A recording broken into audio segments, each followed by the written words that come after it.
Namaskar. A warm welcome to World News and Indian Perspective on All India Radio. This is Pallavi Manchanda and with me is Anita Anand, bringing glimpses of the major developments of the day from across the globe. Over the next half an hour, we shall bring to you the latest from the world of politics, economy, sports, entertainment and more. First, the headlines. Russia has welcomed India's decision not to support the price cap on Russian oil announced by the G7 countries and their allies.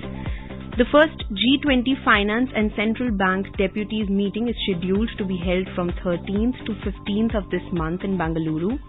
A vice president of the European Union's Parliament has been suspended after a probe into corruption and money laundering. German Chancellor Olaf Scholz says his government seeks to boost immigration to help avert labour shortages and a crisis in its pension system. Iran called in China's ambassador after Beijing issued a controversial joint statement with Arab states on 3 disputed islands. And in FIFA World Cup, semi-finals lineup drawn, Croatia to take on Argentina and Morocco to lock horns with France.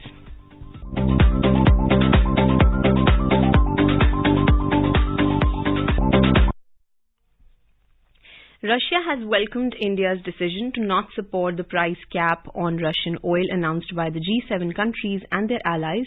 Russian Deputy Prime Minister Alexander Novak made the statement during his meeting with India's ambassador to Russia, Pavan Kapoor. The Deputy Prime Minister welcomed India's decision not to support the price cap on Russian oil, which was imposed on 5th of December by the G7 countries and their allies, the Russian Foreign Ministry said in a statement. The group of 7 major powers, the European Union and Australia, last week agreed to a $60 per barrel price cap on Russian seaborne crude oil after EU members overcame resistance from Poland. The price ceiling seeks to restrict Russia's revenue as punishment for its assault on Ukraine while making sure Moscow keeps supplying the global market. Novak described introducing a price cap on Russian oil as an anti-market measure, which he stressed affects supply chains. The introduction of a price cap on Russian oil is an anti-market measure. It disrupts supply chains and could significantly complicate the situation in global energy markets. Such non-market mechanisms disrupt the international trading system as a whole and set a dangerous precedent in the energy market, Novak said in a statement. According to the statement issued by the Russian Foreign Ministry, Russian oil imports to India rose to 16.35 million tons in the first 8 months of 2022. Notably, India continues to import oil from Russia despite the ongoing war between Moscow and Kyiv. During the summer, Russia was ranked second in terms of oil shipments to India. Furthermore, deliveries of oil products and coal also increased. However, Union Minister for Petroleum and Natural Gas Hardeep Singh Puri recently said that the price cap on Russian crude oil will not affect India as the country's exposure to Russian oil is not significant. In an interview with BQ Prime, Puri said that Russia is not the top supplier of oil to the country, while Saudi Arabia, Iraq and UAE are the traditional major suppliers of crude. Further, Novak offered cooperation to India on leasing and building large-capacity ships in order to not depend on the ban on insurance services and tanker chartering in European Union and the United Kingdom, the statement said.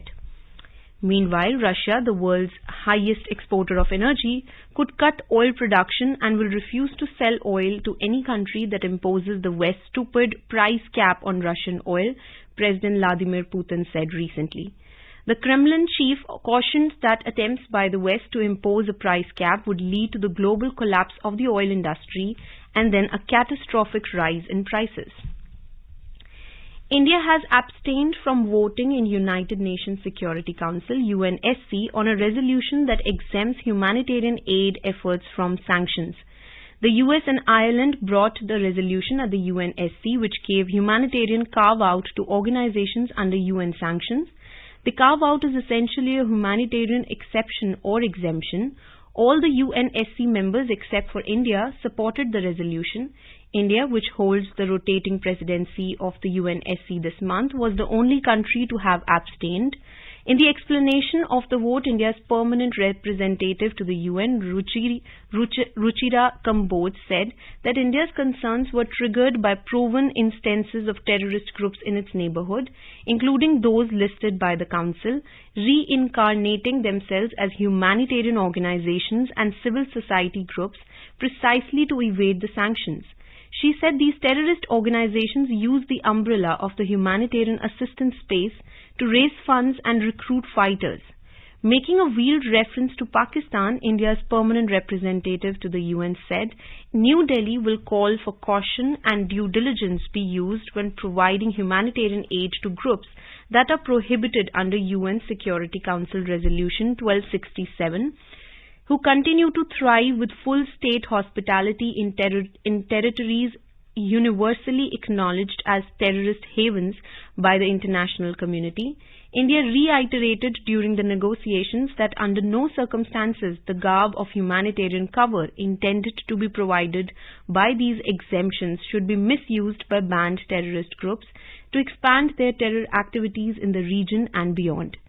She said, more importantly, such exemptions must not facilitate mainstreaming of terror entities in the political space in the region. Ms. Kamboj said, due diligence and extreme caution in the implementation of this resolution, therefore, is an absolute must. She said for this very reason, India had sought in the text of the resolution a proactive role for the 1267 monitoring team, coupled with robust reporting standards and mechanisms.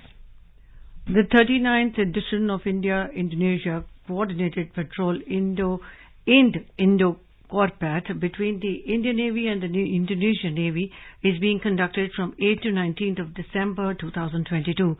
According to the Defence Ministry, Indian naval ship INS Karmuk and indigenously built missile corvette participated in the pre-deployment briefing at Belawan, Indonesia. The corvette will be executed along the International Maritime Boundary Line (IMBL) from 15 to 16 December 2022 and will conclude with a debrief at Port Blair.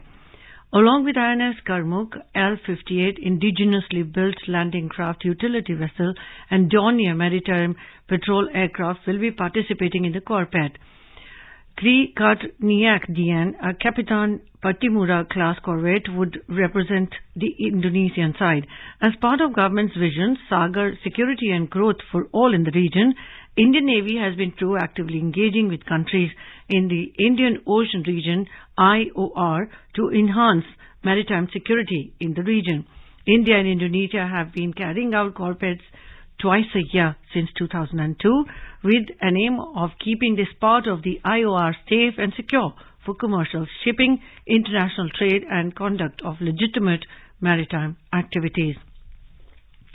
The first G20 Finance and Central Bank Deputies FCBD meeting is scheduled to be held during 13 to 15 December 2022 in Bengaluru. According to the Ministry of Finance, this meeting, which will mark the start of discussions on the finance track agenda under the Indian G20 presidency, will be hosted jointly by the Ministry of Finance and the Reserve Bank of India. The discussions during the meeting will focus on the agenda for the finance track under the Indian G20 presidency. This includes reorienting international financial institutions to meet the shared global challenges of the 21st century, financing cities on Monday, managing global debt vulnerabilities, advancing financial inclusion and productivity gains, financing for climate action and SDGs. The minister informed that the finance ministers and central bank governors meeting will be held during 23 to 25th of February 2023 in Bengaluru. The Indian G20 presidency's theme of One Earth, One Family, One Future will guide the G20 finance track discussions.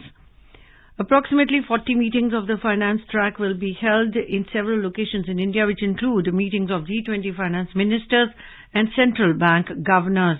The discussions in the G20 finance track will ultimately be reflected in the G20 leaders' declaration. Earlier, the Prime Minister, in his address at the Bali G20 summit, said that the need on Sunday is that the benefits of development are universal and all-inclusive.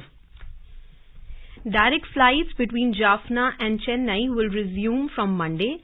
The move is expected to help the tourism sector of Sri Lanka's cash-strapped economy. Alliance Air will operate direct flights between Jaffna International Airport in Palali and Chennai from Monday with 4 weekly flights. The airline is resuming its operations on this sector after a gap of 3 years. Sri Lanka's aviation minister told the parliament last week that the airport runway requires more improvements. Currently, only aircrafts of 75 passenger capacity can operate using the runway. The airport was upgraded jointly by India and Sri Lanka in 2019 as the third international airport of the island nation. In today's Hotspot section, we bring you a news commentary on India-Germany relations.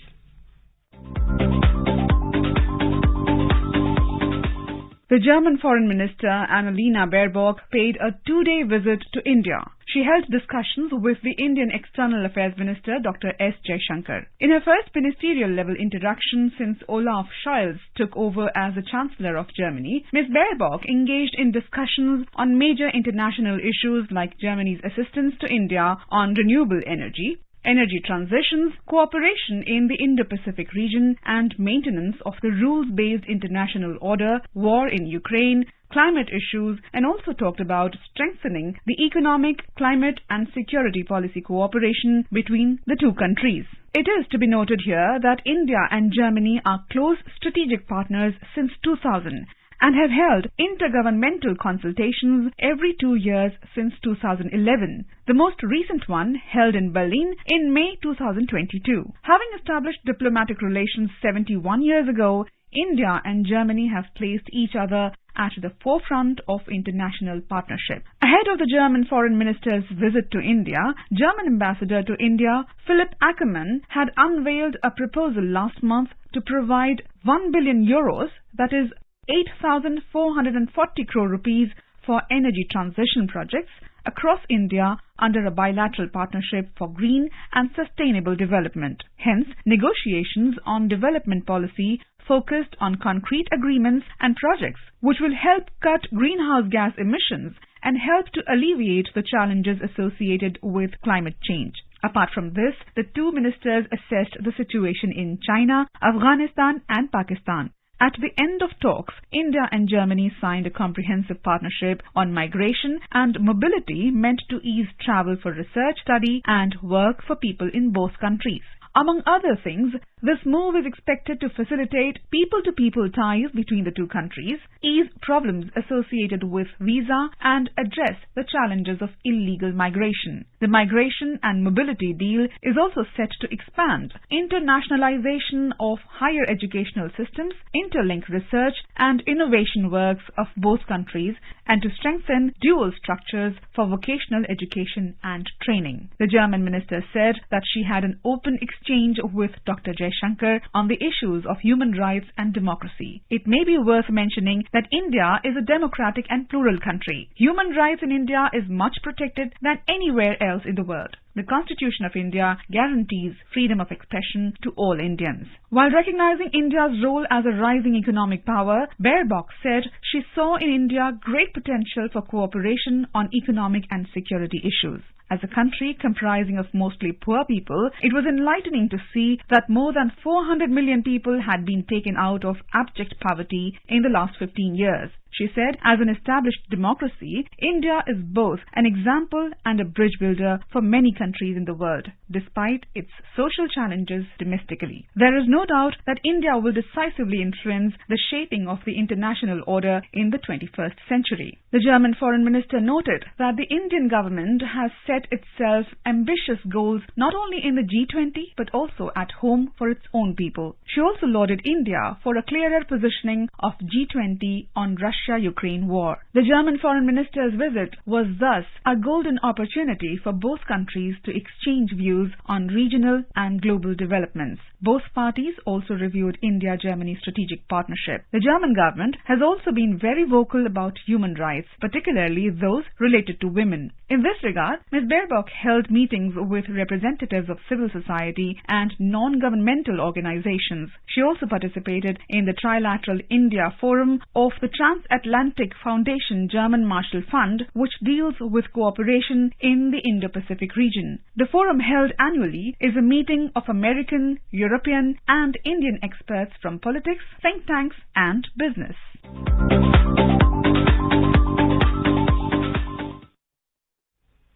This is All India Radio giving you the world news. Welcome back to the world news. A Vice President of the European Union's Parliament has been suspended from her duties after being caught up in an investigation into influence peddling at the EU Assembly, allegedly involving officials from Qatar. 44-year-old Eva Kaili, who is a Greek former TV news anchor, was suspended by her party in Greece and the EU Assembly's Socialists and Democrats group.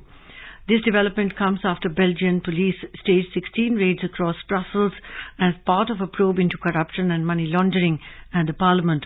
4 people were detained for questioning and investigators recovered around $633,000 in cash and seized computer equipment and mobile telephones. Prosecutors did not identify the 4, but at least one was EU lawmaker and one was a former member. Authorities have not identified the Gulf countries suspected of offering cash or gifts to officials at the Parliament in exchange for political favours, but several members have linked the investigation to Qatar. Parliament President Roberta Metsola has decided to suspend with immediate effect all powers, duties and tasks that were delegated to Eva Kaili in her capacity as Vice President of the European Parliament, Metsola's spokesman said on Saturday. The EU Assembly is set to hold its latest plenary session of the year in Strasbourg, France, beginning on Monday. German Chancellor Olaf Scholz has said that Germany could increase its population strongly in the years ahead as the government seeks to boost immigration to help avert labour shortages and a crisis in its pension system. Mr. Scholz told a citizen forum in Potsdam, near Berlin, on Saturday that the government is working on attracting foreign workers to keep the show on the road. The government has said that it wants to boost immigration and training to tackle a skills shortage weighing on the German economy at a time of weakening growth with an aging population piling pressure on the public pension system. Scholz said that current population growth due in part to rising immigration meant the government might not raise pension contributions before the end of its mandate in 2025. Germany's Statistics Office said last week that the population would likely rise by 1 million to 84 million this year due to migration from Ukraine. Iran called in China's ambassador after Beijing issued a controversial joint statement with Arab states dealing, among other things, with 3 disputed islands. Chinese President Xi Jinping visited Iran's rival Saudi Arabia on Friday, where he also sat down with leaders of the Gulf Cooperation Council GCC countries. They issued a joint statement which contained several clauses that directly dealt with Iranian affairs, its nuclear program and its regional activities. The issue that prompted the rare summoning of the Chinese envoy was ownership of Greater Tunb, Lesser Tunb and Abu Musa, 3 islands in the Strait of Hormuz that have been governed by Iran since 1971 and are claimed by the United Arab Emirates as part of its territory. Unlike its language for Western countries, the Iranian Foreign Ministry did not announce summoning the Chinese ambassador to protest or condemn the move, rather saying the envoy had a visit with a Foreign Ministry official on Saturday, during which Tehran's strong dissatisfaction was conveyed. Foreign Minister Hussein Amir Abdullahian also said in a tweet, the islands are inseparable parts of Iran's pure soil and Tehran will not hesitate to support its territorial integrity. Southern Ukraine has been hit by strikes from both sides in the war, with Russia launching drones at Odessa and Kyiv fighting back in Melitopol. The Ukrainian army said it shot down 10 drones on Saturday, but another 5 had hit energy facilities, leaving some 1.5 million people without power. Later on, the exiled Ukrainian mayor of Melitopol said a strike had been carried out on the Russian held city. Images shared by a Russia-installed official there show a big fire. Russia's drone attack on the Ukrainian port city of Odessa saw Moscow fire Iran-made drones at key infrastructure, Ukrainian officials said. Since October, Moscow has been targeting Ukraine's energy infrastructure with large waves of missile and drone strikes. Russia's embassy in Washington, D.C. says a group of Russian diplomats visiting Anchorage, Alaska's largest city, has been prevented by U.S. authorities from visiting the graves of Soviet soldiers who died during World War II, according to Russian state media. TASS news agency cited Russian diplomat Nadezhda Shumova as saying on Saturday that the local American authorities, without explanation, did not allow embassy diplomats to visit the Fort Richardson National Cemetery and kneel before the graves of Soviet pilots and sailors who died in Alaska in 1942 to 1945. Attempts to obtain access to the memorials through the State Department were unsuccessful. The diplomatic note to the Russian embassy in this regard was ignored. A permit is required to access the cemetery on the Fort Richardson U.S. Army installation, according to the cemetery's website. Italy, which has vowed a tough line on immigration, took in more than 500 refugees as 2 charity rescue ships were allowed to dock at ports in the south after several days at sea in bad weather. The Geovariant ship, operated by the Doctors Without Borders, Medicine Sans Frontiers charity, and which had 248 refugees on board, arrived in Salerno in the southwestern region of Campania on Sunday, MSF said. On the other side of the country, the Humanity One, another rescue vessel run by the charity SOS Humanity, docked in the port city of Bari after the Italian authorities agreed to grant it permission. The journey was extremely tough and the ship faced 3-meter, 10 feet high waves and strong winds, SOS Humanity said in a tweet, confirming its arrival with 261 refugees on board. The spaceship, which has been on a 3-week journey around the moon, is targeting a splashdown in the Pacific Ocean off California. Uncrewed for this test flight, the capsule is expected to carry astronauts on its next outing, assuming everything works as planned in the coming hours. The parachute-assisted drop into the sea could occur at about 9:40 local time, 17:40 GMT. The exercise is part of NASA's Artemis program, a quest to take people back to the lunar surface later this decade. Fittingly, Sunday marks exactly 50 years since this feat was last achieved by the crew of Apollo 17. Chilean officials have put a safety warning in place after a volcano sent an eruptive column 6,000 meter, almost 20,000 feet into the sky. Lascar volcano, which sits in the Andes, rumbled into action on Saturday, triggering minor earth tremors. No damage in the surrounding area has so far been reported, but an initial green warning was raised to yellow. Chile's National Geology and Mining Service, SERNAGEOMIN, defines yellow as meaning a volcano is unstable. The classification also means experts are monitoring a site for minor explosions and appearances of smoke, according to SERNAGEOMIN.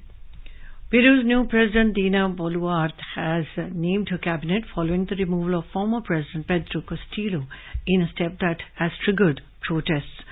Boluarte tapped on Saturday former Deputy Finance Minister Alex Contreras as Economy Minister and Chemical Engineer Oscar Vera as Energy and Mines Minister. She also named former State Prosecutor Pedro Angulo as Prime Minister and diplomat Ana Cecilia Cervantes as Foreign Minister. Boluarte was hastily sworn in as Peru's first female president on Wednesday, just hours after Castillo, who faced a series of corruption probes into himself and his family, was removed in an impeachment vote by Congress.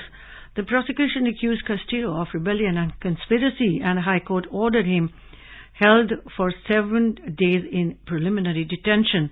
The charges against Castillo carry a jail term of between 10 to 20 years. Hundreds of people marched through the streets of the capital Lima on Friday for the second day, demanding Castillo's release. On Thursday, police fired tear gas and clashed with hundreds of his supporters. South Korea's parliament has passed a motion calling for the dismissal of the interior minister over the government's response to the Itaewon crush. Lee Sang-min has been facing mounting pressure to step down following the incident that killed 156 people and injured 152 others on 29th of October. The opposition-controlled assembly passed the motion on Sunday. But President Yoon Suk-yeol is widely expected to reject calls for his minister's resignation. The Democratic Party has threatened to impeach the minister if the president rejects the motion, Yonhap news agency reports. The Interior Ministry oversees South Korea's police, who have been criticized for their response to the incident in Itaewon, a popular nightlife district in Seoul, with narrow streets and alleys filled with bars and restaurants.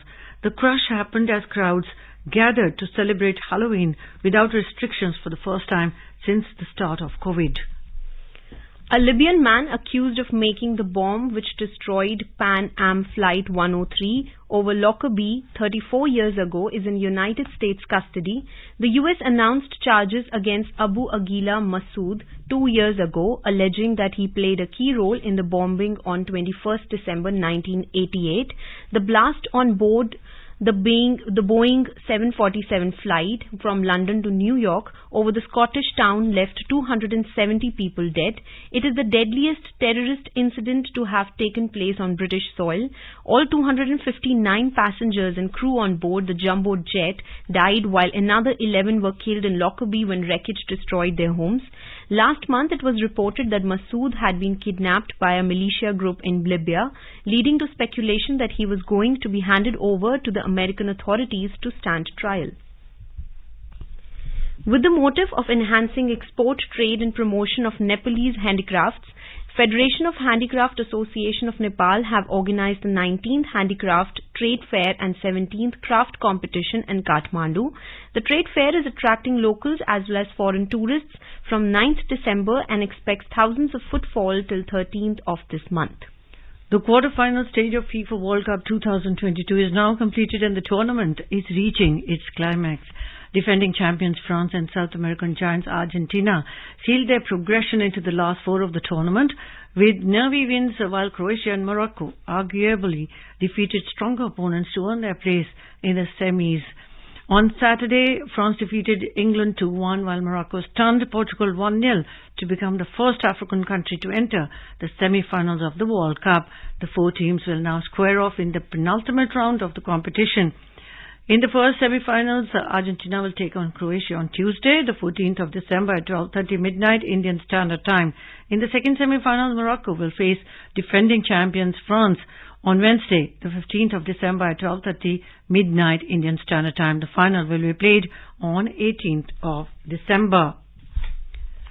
And now let's take a look at the major developments around the world as reported in the foreign press. The Washington Post writes, man accused of making Lockerbie bomb in U.S. custody, authorities say. The Financial Times reports that Biden advisor calls the Wall Street opposition to shale drilling un-American. The New York Times writes, Cuba is depopulating, largest exodus, yet threatens country's future. Wall Street Journal writes, China props up Belt and Road borrowers via unusual channel. Japan Times opines, Ukraine attacks occupied Melitopol, Russian sites has 2 killed. The Guardian writes that economists hail end to zero COVID in China, but huge human toll is feared. Now, a quick look at the headlines once again. Russia has welcomed India's decision not to support the price cap on Russian oil announced by the G7 countries and their allies. The first G20 Finance and Central Bank Deputies meeting is scheduled to be held from 13th to 15th of this month in Bengaluru. A Vice President of the European Union's Parliament has been suspended after a probe into corruption and money laundering. German Chancellor Olaf Scholz says his government seeks to boost immigration to help avert labor shortages and a crisis in its pension system. Iran called in China's ambassador after Beijing issued a controversial joint statement with Arab states on 3 disputed islands. And in FIFA World Cup semi-finals lineup drawn, Croatia to take on Argentina and Morocco to lock horns with France. And now before we end, let us listen to Mahatma Gandhi's favorite bhajan Vaishnav Jan by artists from Armenia.